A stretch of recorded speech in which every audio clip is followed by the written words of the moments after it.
سراج اور تارا بہن بھائی تھے، لیکن ان کی طبیعت میں بہت فرق تھا۔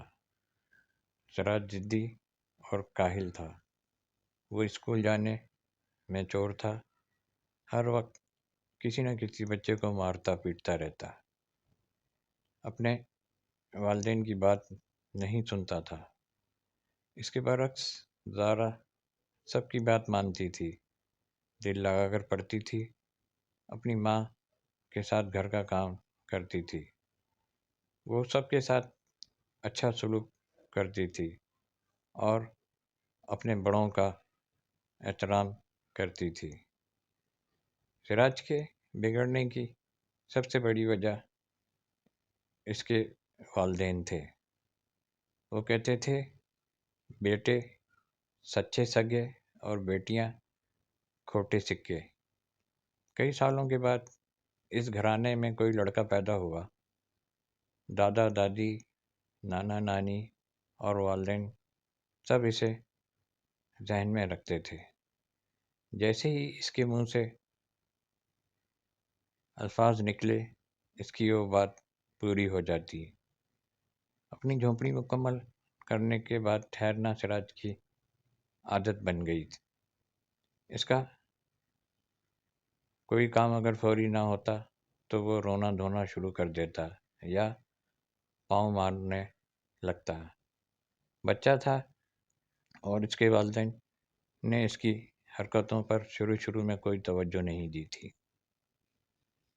یہ سوچ کر کہ جب وہ بڑا ہوگا تو اسے خود بخود سمجھ آ جائے گی۔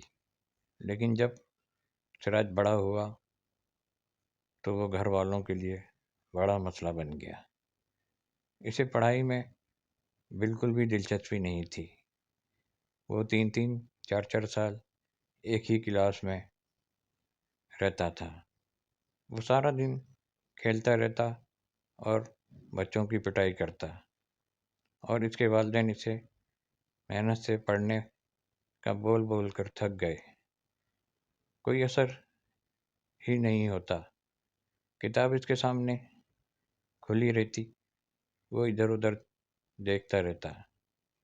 گھر میں پڑھانے کے لیے کئی استاد رکھے گئے، لیکن وہ سب بے سود تھا۔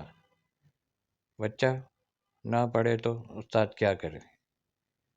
سراج کے والد اس کے لیے بہت پریشان تھے۔ وہ کم از کم تھوڑا پڑھنا لکھنا سیکھ لے تاکہ بڑا ہو کر اپنی روزی کما سکے۔ اب اس کی عمر 16 برس تھی، اس کی مونچھیں بڑھنے لگی تھیں، لیکن وہ ابھی چھٹی جماعت میں ہی تھا۔ زارا جو اس سے 2 سال چھوٹی تھی، وہ 10ویں کلاس میں تھی۔ زارا پڑھائی میں بہت ہوشیار تھی، اسے اسکول سے ہمیشہ کوئی نہ کوئی انعام ملتے رہتے تھے۔ والدین نے زارا کو ہمیشہ نظر انداز کیا، لیکن اس کی خوبیاں انہیں اپنی طرف متوجہ کرنے لگیں۔ جب بھی وہ زارا کی تعریف کرتے تو سراج ناراض ہو جاتا اور کسی نہ کسی بہانے زارا کو ہراساں کرتا اور اسے مارتا۔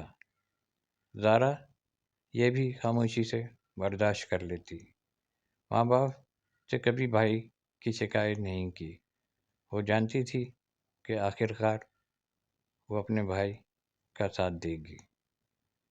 وقت کے ساتھ ساتھ سراج اور زارا دونوں بچے سے بڑے ہوتے گئے۔ سراج کے دوست بھی اس جیسے ہی تھے، وہ پڑھائی سے بھاگا کرتے تھے اور ادھر ادھر گھومتے پھرتے تھے۔ ان کے ساتھ رہ کر سراج نے فلمیں دیکھنا، پان کھانا، سگریٹ پینا اور غنڈہ گردی، یہ سب چیزیں سیکھ لیں۔ اچھے طالب علم ہمیشہ سراج اور اس کے دوستوں سے دور رہنا پسند کرتے تھے، کیونکہ کسی سے لڑنا لڑانا ان کے بائیں ہاتھ کا کھیل تھا۔ ایک بار طلبہ یونین کے انتخابات کے دوران سراج اور اس کے دوستوں نے اسکول میں بہت ہنگامہ کھڑا کیا تھا۔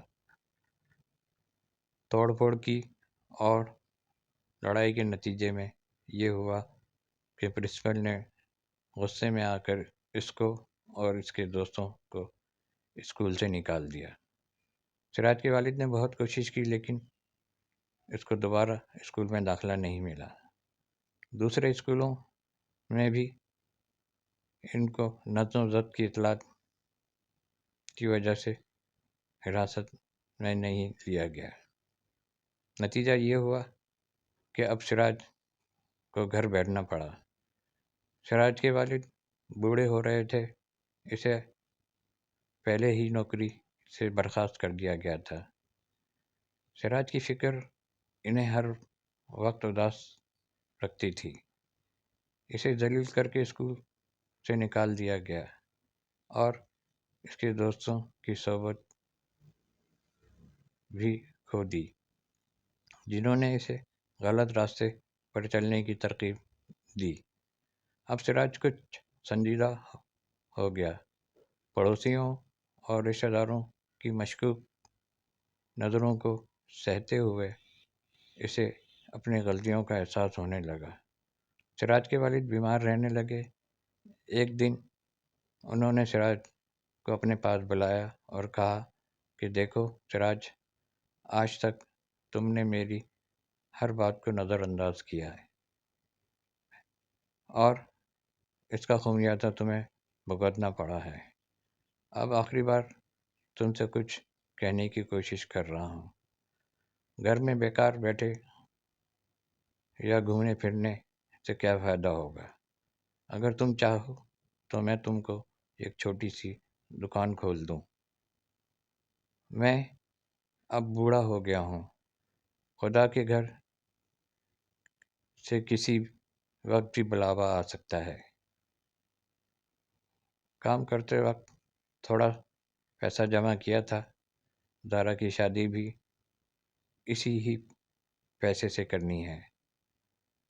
ہمارا نہ گھر ہے نہ کوئی جائیداد،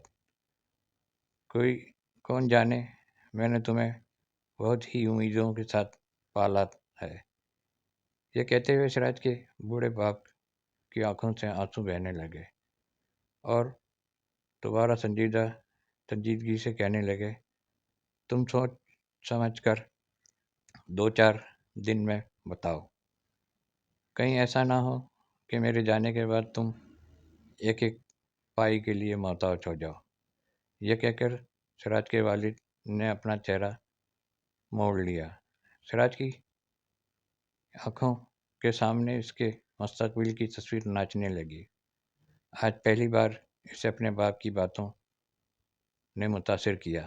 اگلے دن اس نے اپنے والد کو بتایا کہ وہ دکان کھولنے کے لیے تیار ہے۔ سراج کے والد نے کچھ پیسہ لگایا اور اس کے لیے ایک چھوٹی سی دکان کھولی۔ اس نے یہ بھی کہا کہ اس کے پاس جو بھی پیسہ تھا اس میں لگا دیا ہے۔ سراج کو خود نفع نقصان برداشت کرنے کے لیے تیار رہنا پڑے گا۔ اب سارا دن سراج اپنی چھوٹی سی دکان پر بیٹھا رہتا تھا۔ اس نے یہ بھی سمجھایا کہ پیسہ کمانا کتنا مشکل ہے۔ اب اسے پڑھائی کے دوران اپنے والد کے پیسہ ضائع کرنے کا زیادہ دکھ ہو رہا تھا۔ زارا ہمیشہ اچھے نمبروں سے پاس ہوتی تھی۔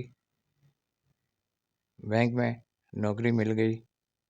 اس کے ساتھ ہی وہ اپنے بوڑھے والدین کی مدد کرنے لگی۔ اس نے گھر کے اخراجات کی کچھ ذمہ داری اپنی خود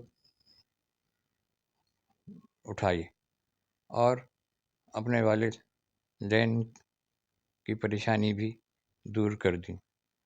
اب والدین، پڑوسی اور رشتہ دار سب زارا کی تعریف کرتے نہیں تھکتے تھے۔ اسے ایک بینک افسر کے طور پر اپنے کام کو مؤثر طریقے سے انجام دے کر زارا نے اپنے آپ کو افسران اور ساتھیوں میں ایک قابل احترام مقام حاصل کر لیا تھا۔ ایک بار فیلڈ آفیسر زارا کے کام کا معائنہ کرنے اس کے گھر آیا۔ وہ زارا کی معمولی طبیعت، کارکردگی اور برتاؤ سے متاثر تھا۔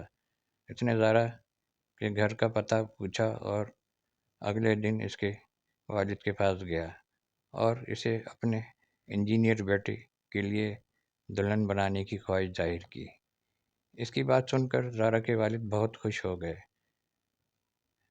ان کی آنکھوں سے آنسو بہنے لگے اور بے اختیار منہ سے نکلا، بیٹی اصلی اور بیٹا کھوٹا